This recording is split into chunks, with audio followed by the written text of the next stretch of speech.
পুকুর ও মাছের খামারের উঁচু পাড়ের কারণে ময়মনসিংহের ঈশ্বরগঞ্জের চর হোসেনপুর দেওয়ানগঞ্জ সড়কে নেই পানি নিষ্কাশনের সুযোগ, যাতে সড়কে সৃষ্টি হচ্ছে খানাখন্দ, বাড়ছে চলাচলের দুর্ভোগ। এ বিষয়ে আরো বিস্তারিত জানাতে যুক্ত হচ্ছেন সহকর্মী হারুনুর রশিদ। হারুন, জানাবেন সড়কের চেয়ে উঁচু পাড় দেওয়ায় সৃষ্ট সমস্যা সমাধানে কোনো ব্যবস্থা নিয়েছে কিনা কর্তৃপক্ষ?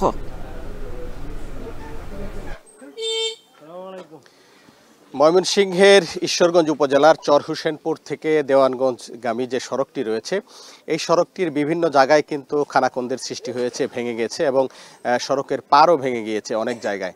এবং এর কারণ হিসেবে যেটি বলা হচ্ছে যে এই সড়কের দুপাশে অসংখ্য মাছের খামার এবং পুকুর রয়েছে এবং যারা মাছের খামার এবং পুকুর করেছেন তারা রাস্তার যে রাস্তাটিকেই তারা পুকুর এবং ফিশারি খামারের পার হিসেবে ব্যবহার করছেন এবং পাশাপাশি রাস্তার দুধারে কিন্তু তারা উঁচু করে পার দিয়েছেন, যার কারণে রাস্তার পানি নিষ্কাশন হচ্ছে না এবং এই পানি নিষ্কাশন না হওয়ার কারণে কিন্তু সড়ক নষ্ট হয়ে যাচ্ছে। এবং আপনারা দেখতে পাচ্ছেন যে আমরা যে জায়গাটিতে আছি এটি হচ্ছে চর হোসেনপুর দেওয়ানগঞ্জ সড়কের সঞ্চাপুর এলাকা। এই এলাকার কিন্তু বেশ কয়েকটি জায়গায়, যে সমস্ত জায়গায় ফিশারি এবং মাছের খামার রয়েছে বা পুকুর রয়েছে রাস্তার দুপাশে, সেই জায়গাগুলোতেই কিন্তু ক্ষতিগ্রস্ত হয়েছে এবং রাস্তার যে ঢালাই পিচ সেটি উঠে গিয়ে খানাখন্দের সৃষ্টি হয়েছে এবং এই সড়কে চলাচল করতে গিয়ে কিন্তু মানুষের চরম দুর্ভোগ পোহাতে হচ্ছে। কিন্তু আসলে এই সড়কে যারা চলাচলকারী তাদের আসলে জানা নেই যে আসলে কি কারণে বা কোন আইনের বলে এই রাস্তার দুপাশ উঁচু করে রাখা হয়েছে, যার কারণে পানি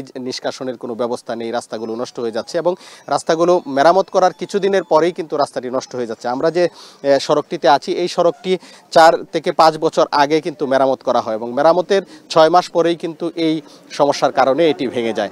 এবং আমি কথা বলেছিলাম ঈশ্বরগঞ্জের উপজেলা নির্বাহী কর্মকর্তার সাথে, তিনি আমাদেরকে যেটি জানিয়েছেন যে রাস্তার পাশে পুকুর দেয়ার বা মাছের খামার দেয়ার বা রাস্তায় পানি নিষ্কাশনের প্রতিবন্ধকতা সৃষ্টিকারীদের বিরুদ্ধে কিন্তু সুস্পষ্ট আইন রয়েছে এবং এই আইনটি হচ্ছে 2 বছর থেকে 5 বছরের কারাদণ্ড হতে পারে এবং অর্থদণ্ড হতে পারে এবং উভয় দণ্ডেরও বিধান রয়েছে। তো উপজেলা নির্বাহী কর্মকর্তা আমাদেরকে জানিয়েছেন যে তিনি এখানে নতুন এসেছেন এবং তিনি এই বিষয়ে খোঁজখবর নেবেন এবং অভিযান পরিচালনা করে যে সমস্ত সড়কের পাশে এই ধরনের প্রতিবন্ধকতা সৃষ্টি করে সড়ক নষ্ট করা হচ্ছে বা সড়ককে যারা পুকুর বা মাছের খামারের পার হিসাবে ব্যবহার করছেন তাদের বিরুদ্ধে আইনগত ব্যবস্থা নেওয়া হবে।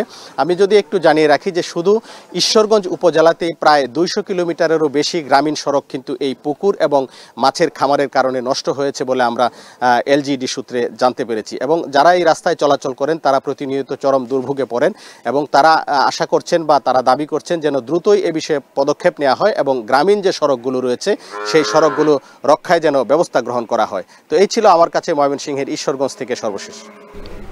সড়কে খানাখন্দ তৈরি হওয়ায় সাধারণ মানুষের দুর্ভোগের কথা জানাতে ময়মনসিংহ থেকে যুক্ত ছিলেন সহকর্মী হারুনুর রশিদ। দেখছেন এখন জনপদে।